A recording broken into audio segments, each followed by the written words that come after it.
अस्सलाम वालेकुम दोस्तों, खुश आमदीद। नाज़रीन गिरामी, रूए जमीन पर हिजरे अस्वद जन्नत की सौगात के तौर पर खाना काबा में मौजूद है। इसी तरह अल्लाह के पैगंबर हजरत सुलेमान अलैहिस्सलाम की अंगूठी के बारे में यही बात कही जाती है कि इसको अल्लाह ने जन्नत से जमीन पर उतारा था। लेकिन इस अंगूठी के बारे में अब तक ये बातें राज ही है कि हजरत सुलेमान अलैहिस्सलाम की वफात के बाद ये किसके पास पहुंची और दोबारा से ये कब आश्कार होगी। हजरत सुलेमान अलैहिस्सलाम अल्लाह के बरगजीदा नबी और हजरत दाऊद अलैहिस्सलाम के फर्जंदे अर्जुमंद हैं। वालिद के इंतकाल के बाद कम उम्री में ही तख्त नशीन हो गए। आप अलैहिस्सलाम का सिलसिला नस्ब हजरत इब्राहिम अलैहिस्सलाम से जा मिलता है। समझा जाता है कि इन्होंने मुत्तहिदा इसराइल पर 970 कब्ल अज़ मसीह से लेकर 931 कब्ल अज़ मसीह तक हुकूमत की। इनके बाद मुल्क इसराइल के दो हिस्से शुमाली और जनूबी हो गए। हजरत सुलेमान अलैहिस्सलाम को आकाए दो आलम मोहम्मद सल्लल्लाहु अलैहि वसल्लम से खास मोहब्बत थी। आप अलैहिस्सलाम ने जो बिशारत अपनी कौम को दी उसके मुताबिक हजरत सुलेमान अलैहिस्सलाम ने फरमाया कि आप सल्लल्लाहु अलैहि वसल्लम मेरे महबूब और मेरी जान है। हजरत सुलेमान अलैहिस्सलाम ने काबातुल्लाह में क़याम और नमाज ज़ोहर अदा फरमाई। 5000 ऊंट, 5000 गायें और 20,000 दुम्बे अल्लाह की राह में कुर्बान किए और फिर अपनी कौम और अशराफ मुअज़्ज़ज़ीन को मुखातिब करके कहा कि ये वो मकाम है जहाँ नबी करीम सल्लल्लाहु अलैहि वसल्लम की विलादत होगी। हजरत जाबिर बिन अब्दुल्लाह रज़ी अल्लाह ताला अन्हु से रिवायत है कि सरकार दो आलम सल्लल्लाहु अलैहि वसल्लम ने फरमाया कि हजरत सुलेमान बिन दाऊद अलैहिस्सलाम की अंगूठी के नगीने में ला इलाहा इल्लल्लाहु मुहम्मदुर रसूलुल्लाह नक्श था। सरकार दो आलम ने फरमाया कि उनकी अंगूठी के नगीने का रंग आसमानी था, उस पर कलमा तैयबा लिखा हुआ था। हजरत सुलेमान अलैहिस्सलाम सरकार दो आलम मोहम्मद मुस्तफा सल्लल्लाहु अलैहि वसल्लम के नाम की अंगूठी हाथ में पहनकर अमूरे सल्तनत बहुत अच्छी तरीके से चलाते थे और जब ये अंगूठी उनके पास न होती तो दिल को सुकून और इत्मीनान न होता। हजरत सुलेमान अलैहिस्सलाम की अंगूठी की तासीर ये थी कि इंसान, हैवान, चरिंद, परिंद, जिन, परियां सब इनके पास खिंचे चले आते थे। एक मौके पर अल्लाह ताला ने हजरत सुलेमान अलैहिस्सलाम को आजमाइश में डाल दिया। हजरत सुलेमान अलैहिस्सलाम का मामूल था कि जब वो गुस्ल खाने में जाते तो अंगूठी अपनी बांदी को सौंप जाते और वापस आकर ले लेते। एक रोज आप गुस्ल के लिए तशरीफ ले गए तो मामूल के मुताबिक वो अंगूठी अपनी बांदी को सौंपी। इस दौरान शैतान आपकी सूरत में जाहिर हुआ और आप अलैहिस्सलाम की बांदी से वो अंगूठी ले ली। रिवायात के मुताबिक हम सब के इल्म में है कि सब कारोबार सल्तनत इसी के सबब चल रहा था, तो अंगूठी के छिन जाने के बाद सब कुछ खत्म हो गया। हजरत सुलेमान अलैहिस्सलाम उस अंगूठी की तलाश में निकल पड़े। यूं ही चलते चलते आप एक घर के दरवाजे पर पहुंचे जो कि बनी इसराइल में से किसी का घर था। आप अलैहिस्सलाम ने उस घर के दरवाजे पर दस्तक दी। पूछा गया कि आप कौन हो।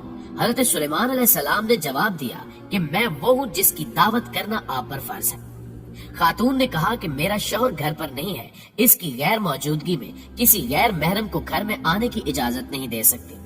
अलबत्ता आप पिछले रास्ते की तरफ हमारे बाग में आराम फरमाएं जब तक मेरा शौहर घर नहीं आ जाता। आप अलैहिस्सलाम उस औरत के बताए हुए बाग में तशरीफ ले गए और आपकी आंख लग गई। कहीं से एक सांप निकलकर आपका पहरा देने लगा। उस औरत का शौहर आया तो सांप को देखकर हैरान रह गया। उसने बीवी से पूछा कि ये शख्स कौन है। बीवी ने सारा किस्सा कह डाला। वो शख्स हजरत सुलेमान अलैहिस्सलाम की खिदमत में हाजिर हुआ और अपनी बेटी से शादी की पेशकश की। आपने वो पेशकश कबूल करते हुए 3 दिन वहाँ क़याम फरमाया। दूसरी तरफ शैतान आपकी सूरत में आपके तख्त पर विराजमान था। असूलों कवानीन में रद्दो बदल की वजह से हजरत सुलेमान अलैहिस्सलाम के अकरबा और उलमा को शक था कि ये हजरत सुलेमान अलैहिस्सलाम नहीं है। चुनांचे इनकी जमात आप अलैहिस्सलाम की बीवियों के पास आई और उनसे कहा कि ये क्या मामला है, हमें सुलेमान की जात में शक पड़ गया है। अगर ये सचमुच सुलेमान है तो इसकी अकल जाती रही है, या ये कि ये सुलेमान ही नहीं है, वरना ऐसे खिलाफ शरा एहकाम ना देता। औरतें ये सुनकर रोने लगी। ये वहां से वापस आ गए और तख्त के इर्द गिर्द उसे घेर कर बैठ गए और तौरात खोलकर उसकी तिलावत शुरू कर दी। ऐसा करने से शैतान वहां टिक न सका और वहां से भाग गया। उस मलून ने आप अलैहिस्सलाम की अंगूठी दरिया में गिरा दी। हजरत सुलेमान अलैहिस्सलाम जब घर वापस आ रहे थे तो दरिया में मछेरों को मछलियां पकड़ते देखा। उनके पास आकर उनसे एक मछली मांगी और अपना नाम बताया। इस पर बाज लोगों को बड़ा तैश आया कि देखो, भीख मांगने वाला अपने आप को सुलेमान बताता है। उन्होंने आप अलैहिस्सलाम को मारना पीटना शुरू कर दिया। آپ علیہ السلام زخمی ہو کر کنارے پر جا کر اپنے زخم کا خون دھونے لگے۔ بعض ماہی گیروں کو آپ پر رحم آ گیا کہ ایک سائل کو خواہ مخواہ مارا گیا ہے، جاؤ بھائی اسے 2 مچھلیاں دے آؤ، بھوکا ہے بھون کر کھائے گا۔ چنانچہ وہ مچھلیاں آپ کو دے آئے۔ بھوک کی وجہ سے آپ اپنے زخم اور خون کو بھول گئے اور جلدی سے مچھلی کا پیٹ چاک کرنے بیٹھ گئے۔ اللہ کی قدرت سے اس کے پیٹ سے وہ انگوٹھی نکلی۔ آپ علیہ السلام نے اللہ کی تعریف کی اور انگوٹھی انگلی میں ڈال لی۔ اس وقت پرندوں نے آ کر آپ پر سایہ کر لیا اور لوگوں نے آپ علیہ السلام کو پہچان لیا اور آپ سے معذرت کرنے لگے۔ آپ علیہ السلام نے فرمایا کہ یہ سب اللہ کا امر تھا، اللہ کی طرف سے ایک امتحان تھا۔ آپ آئے، اپنے تخت پر بیٹھ گئے اور حکم دیا کہ اس شیطان کو جہاں بھی ہو گرفتار کر لاؤ۔ چنانچہ اسے قید کر لیا گیا۔ آپ نے اسے ایک لوہے کے صندوق میں بند کیا اور قفل لگا کر اس پر اپنی مہر لگا دی اور سمندر میں پھینکوا دیا، جو قیامت تک وہی قید رہے گا۔ روایت میں ہے کہ حضرت داؤد علیہ السلام کے انتقال کے بعد اللہ تعالیٰ نے سلیمان علیہ السلام سے فرمایا، مجھ سے اپنی حاجت طلب کرو۔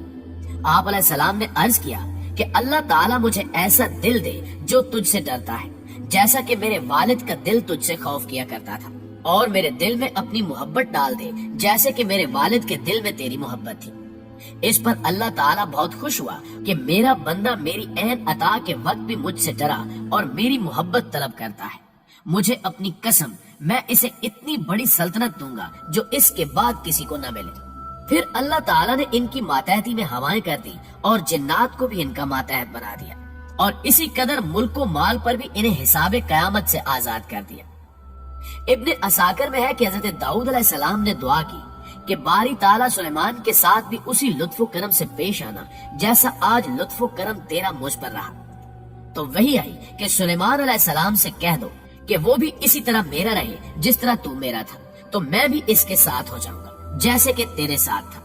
پھر جب حضرت سلیمان علیہ السلام نے اللہ کی محبت میں آ کر خوبصورت، پیارے، وفادار اور تیز رو گھوڑوں کو کاٹ ڈالا تو اللہ تبارک و تعالیٰ نے انہیں ان کے عوض ان سے بہتر عطا فرمائی، یعنی ہوا کو ان کے تابع فرمان کر دیا، جو مہینے بھر کے راستے کو صبح کی 1 گھڑی میں طے کر دیتی تھی، اور اسی طرح شام کو جہاں کا ارادہ کرتے ذرا سی دیر میں پہنچا دیتی۔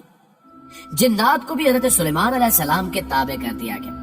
ان میں سے بعض بڑی اونچی، لمبی، سنگین اور پختہ عمارت بنانے کا کام سر انجام دیتے تھے، جو انسانی طاقت سے باہر تھا۔ حضرت سلیمان علیہ السلام نے اپنے دور میں جنوں اور انسانوں کو جادو ٹونے سے باز رکھنے کے لیے کالے علم اور جادو کی کتابوں کو اپنے قبضے میں لے کر اپنے تخت کے نیچے دفن کر دیا تھا۔ سلطان صلاح الدین ایوبی کے دور میں بنی اسرائیل کے ٹیمپلز نے وہ کتابیں سرنگ کھود کر نکال لی تھی، اور یہ قوم اب بھی اس تلاش میں ہے کہ اس انگوٹھی کو حاصل کر کے دنیا پر حکمرانی کا خواب پورا کر سکے۔